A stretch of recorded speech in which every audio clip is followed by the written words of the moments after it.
Hi everyone, I'm Bobby Martin and I'm the Executive Director for Galen Center for Professional Development, and I'm here to give you a quick just-in-time learning on how to use your precepting skill in Engage to validate nurses quickly and easily. You will use your email address to log on, and the password will be provided for you initially, and you can change it once you get in. If you did not receive an email with a password, you will receive a notification from Baptist stating you need to check your email and reset a password. So once you log in for the very first time, you will have to accept the terms of condition. Once you accept those, you can change your password to whatever it is you like, and there you are ready to go. Once you get to your dashboard, this is your Preceptor dashboard. No one has been assigned to you. Let's say you come on shift and you have someone assigned to you. It's very easy to get the nurse assigned to you, assigned to this page, so you can validate them. You'll go simply over here to manage my assignments or select my transition nurses. Click into that and search for your resident's name.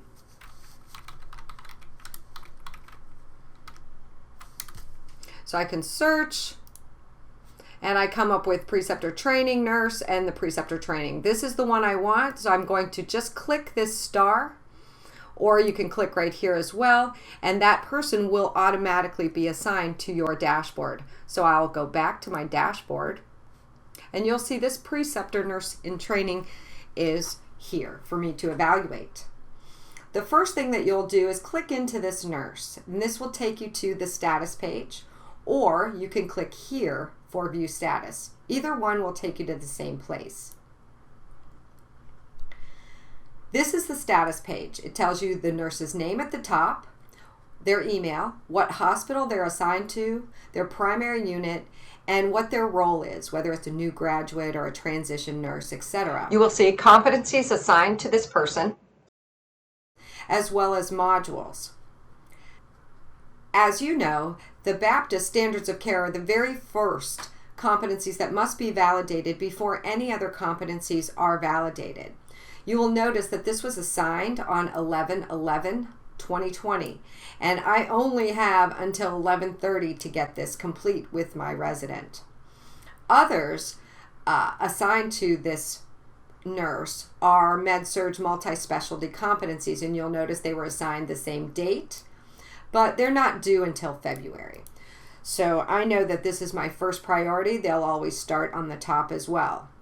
Competencies are what preceptors must validate. So let's go into your role. You've logged in and you have this nurse, so you're going into standards of care. You'll click on the standards of care. Now you'll notice it says this user must complete a self-assessment. You will not be able to validate competencies until the user has completed this requirement. So I, as a preceptor, cannot do anything. I can look here to see what these are, but you'll notice that they are blocked out. And it's again because your resident must do their self-evaluation. I can go into the Baptist Hospital Standards of Care now and be able to validate this. If I want to, I can look to see what the pre-assessment was, that this person says that they are somewhat experienced with these CUSIN competencies as the standards of care.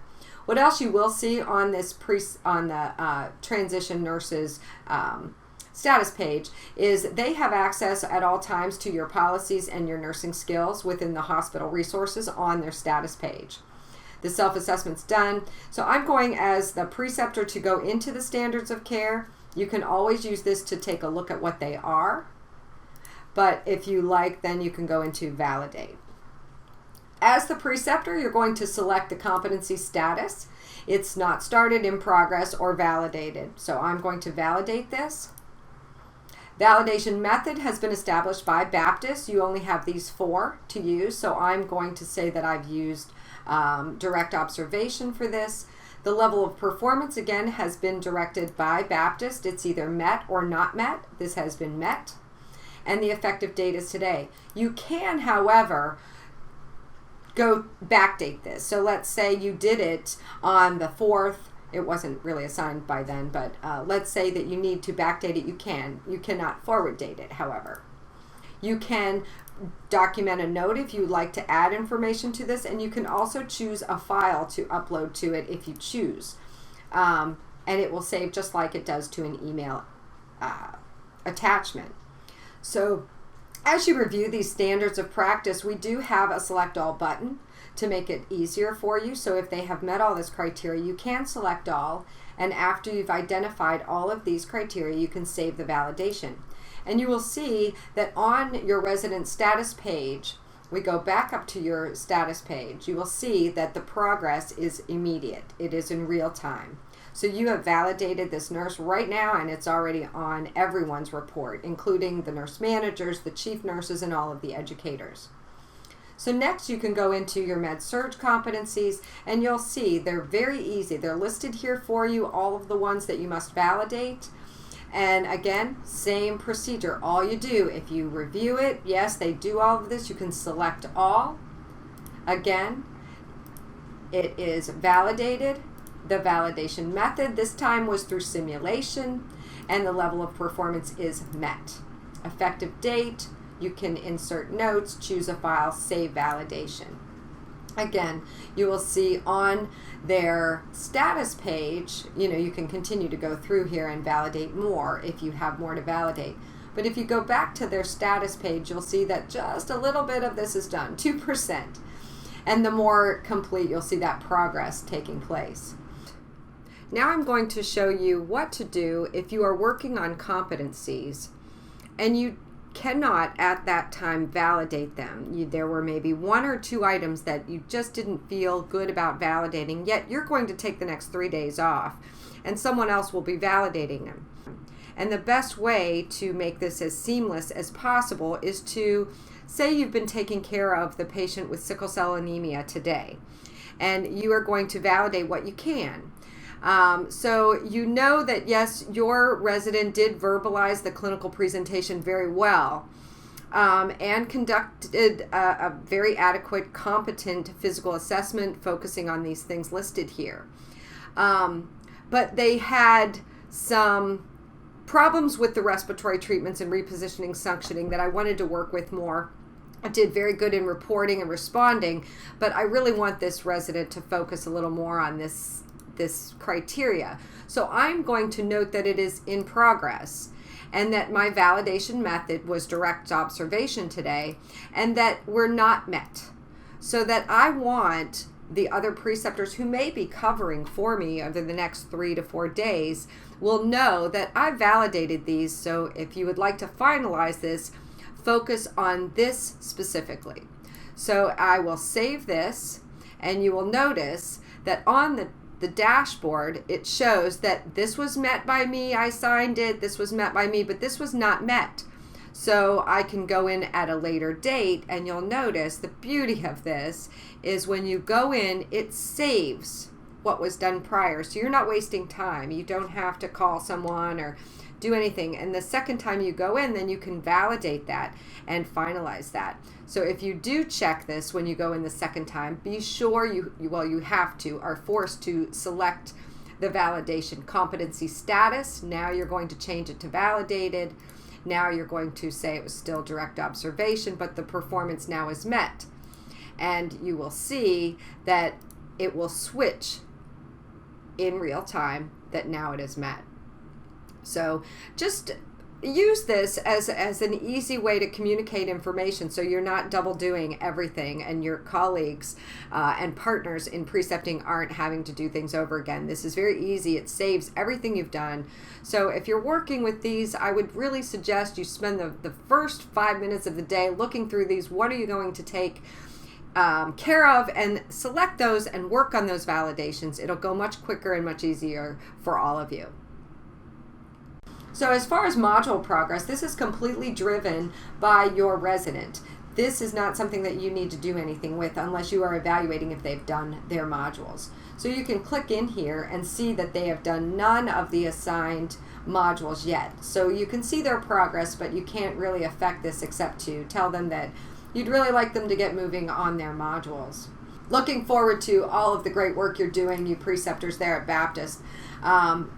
Please, if you have any questions, reach out to Solomar or Honore, and they can easily help you navigate this. But it truly is that simple. All you need to do is find your nurse if they have not been assigned to you, but most definitely they likely will be. Log in to that nurse. All you have to do is click in and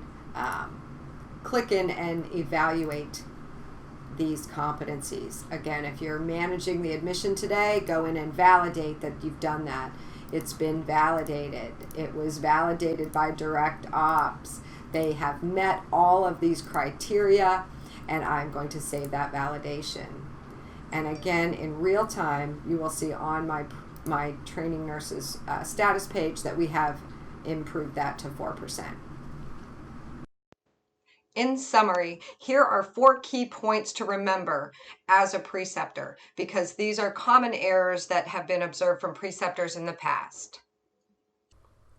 So the first key point you want to remember as a preceptor is when you go in to validate a competency and when you select the validation method of simulation, the preceptor must add in the notes section the type of simulation done with the resident, whether it was role play, use of a mannequin, or return demonstration.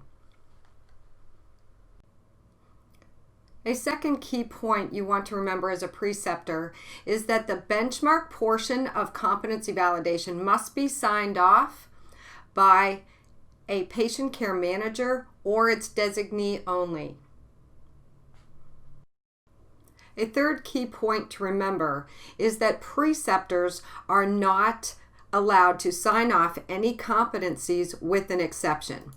When you go into validate, you select not started if you choose, in progress if you're working on a competency, validated if it was validated, not validated if there is a reason that this person cannot be validated and is possibly cause for concern.